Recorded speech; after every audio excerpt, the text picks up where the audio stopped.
Hello दोस्तों, आज बात करेंगे द इंडियन एविडेंस एक्ट 1872। जो इसकी साइनिंग डेट है वो है 15 मार्च 1872 और ये फोर्स में आया 1 सितंबर 1872 को। इसी दिन कॉन्ट्रैक्ट एक्ट भी फोर्स में आया था। अब बात करते हैं, ये एक्ट है it is to consolidate, define and amend the law of evidence. इसका मतलब हुआ कि ये एक्ट अपने आप में तो कंप्लीट है, लेकिन ये complete codification of law of evidence नहीं है। मतलब हुआ कि एविडेंस के जो नियम हैं, एविडेंस के जो लॉज हैं, वो एविडेंस एक्ट के बाहर किन्हीं और एक्ट्स में भी दिए हो सकते हैं। जैसे कि एग्जांपल के तौर पर हम लेते हैं नेगोशिएबल इंस्ट्रूमेंट्स एक्ट का सेक्शन 118, जहाँ पर कुछ प्रिजम्पशंस दी हुई हैं। तो प्रिजम्पशंस सब्जेक्ट मैटर किसका है? एविडेंस का। तो एविडेंस एक्ट के बाहर भी प्रिजम्पशंस दी हुई हैं। ठीक है, अब हम बात करते हैं कि ये कहाँ अप्लाई होता है। पहले ये अप्लाई होता था इंडिया में जम्मू कश्मीर को छोड़कर, लेकिन आर्टिकल 370 के हटने के बाद से it applies to whole of India. फिर ये बताता है एक्ट कि ये केवल जुडिशियल प्रोसीडिंग्स पे अप्लाई करता है, नॉन जुडिशियल प्रोसीडिंग्स पे अप्लाई नहीं करता है। तो हम देखेंगे जुडिशियल प्रोसीडिंग्स क्या होती हैं। दोस्तों, जुडिशियल प्रोसीडिंग्स वो प्रोसीडिंग्स होती हैं जहाँ पर जज अपना जुडिशियल माइंड अप्लाई करता है और एक ज्यूरल रिलेशनशिप डेवलप होता है जो पार्टीज़ हैं उनके बीच में, या पार्टीज़ और सोसाइटी एज अ होल के बीच में। ठीक है, तो जुडिशियल प्रोसीडिंग्स में हम क्या क्या रख सकते हैं। फॉर एग्ज़ाम्पल, जैसे सीआरपीसी के चैप्टर 9 में जो मेंटेनेंस के लिए प्रोसीडिंग्स दी हुई हैं, उन्हें हम जुडिशियल प्रोसीडिंग्स में मानेंगे। एग्जीक्यूशन प्रोसीडिंग्स जुडिशियल प्रोसीडिंग्स होती हैं।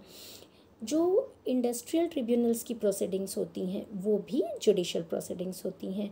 इंक्वायरीज़ जो होती हैं सेक्शन 97, 145 या 340 ऑफ सीआरपीसी में, वो भी जुडिशियल प्रोसीडिंग्स में आती हैं। जो नेटिव कोर्ट मार्शल्स होते हैं या proceedings before Indian marine act, वो भी आते हैं जुडिशियल प्रोसीडिंग्स के अंडर में। अब नॉन जुडिशियल प्रोसीडिंग्स क्या होती हैं, और जो कि एडमिनिस्ट्रेटिव होती हैं नेचर पे, और इन पर एविडेंस एक्ट नहीं लागू होता है।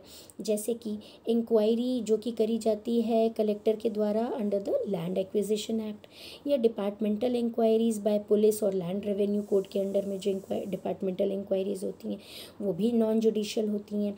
फिर order passed by first class magistrate under section 452 subsection 3 और 454 ऑफ सीआरपीसी, ये भी नॉन जुडिशियल है। Disciplinary proceedings for inquiry related to article 311 of the constitution, court martials under army act, the naval discipline act and the air force act, ये तीनों को specially दिया हुआ है इंट्रोडक्टरी पार्ट में बेयर एक्ट में कि ये नॉन जुडिशियल प्रोसीडिंग्स में आएगा।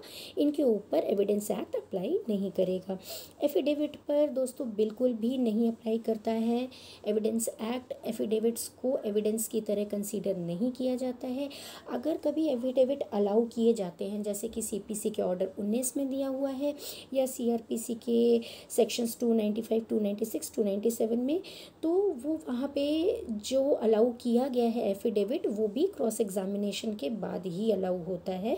अदरवाइज एफिडेविट्स अलाउ नहीं होते और एफिडेविट्स पर एविडेंस एक्ट अप्लाई नहीं करता है।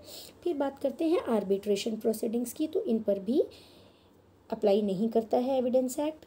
और proceedings before tribunal in generally in पर अप्लाई नहीं करता है। केवल जहाँ पर प्रोविज़न किया गया है कि इस ट्रिब्यूनल की प्रोसीडिंग्स पर अप्लाई करेगा एविडेंस एक्ट, जैसे कि इंडस्ट्रियल ट्रिब्यूनल, तो वहीं पर अप्लाई करेगा, अदरवाइज़ नहीं करेगा। तो दोस्तों, ये थी इंट्रोडक्टरी बात एविडेंस एक्ट के बारे में, कुछ फैक्ट्स, कुछ जानकारी जो कि हमें ज़रूर ले लेनी चाहिए इसके पहले कि हम डेफिनेशन पार्ट की तरफ बढ़ें। तो होप आपको ये वीडियो पसंद आया होगा। तो please like, share and subscribe. Thank you.